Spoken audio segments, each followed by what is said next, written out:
మామూలు టీచర్లకి టైంకి జీతాలు వచ్చేస్తున్నాయి.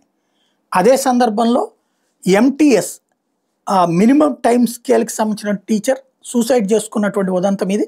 కోరుకొండ మండలం పశ్చిమ గానుగూడానికి చెందినటువంటి కన్నాబత్తుల విజయ్ కుమార్ 43 ఏళ్ళు కాపురం మండల పరిషత్ పాఠశాల ఎంటీఎస్ టీచర్గా పనిచేస్తున్నారు.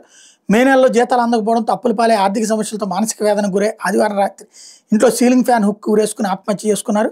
ఆయనకి భార్య, 2 కుమారులు, పిల్లలు ఇంటర్మీడియట్ చదువుతున్నారు. విజయ్ కుమార్ 2008 డిఎస్సీలో ఎంపికై 4 ఏళ్లుగా సర్వీస్లో ఉన్నారు. 1998, 2008 సంవత్సరాల టీచర్లుగా చేరిన వాళ్ళకి ప్రస్తుత టీడీపీ కూటమి ప్రభుత్వం రెగ్యులర్గా జీతాలు ఇవ్వట్లేదు. దీంతో సమస్యలు తలెత్తుతున్నాయి అన్నది సాక్షి రాసుకొచ్చింది. ఉద్యోగానికి ఎంపికైనా కూడా వాళ్ళకి 16 సంవత్సరాలుగా ఉద్యోగాలు ఇవ్వలేదు.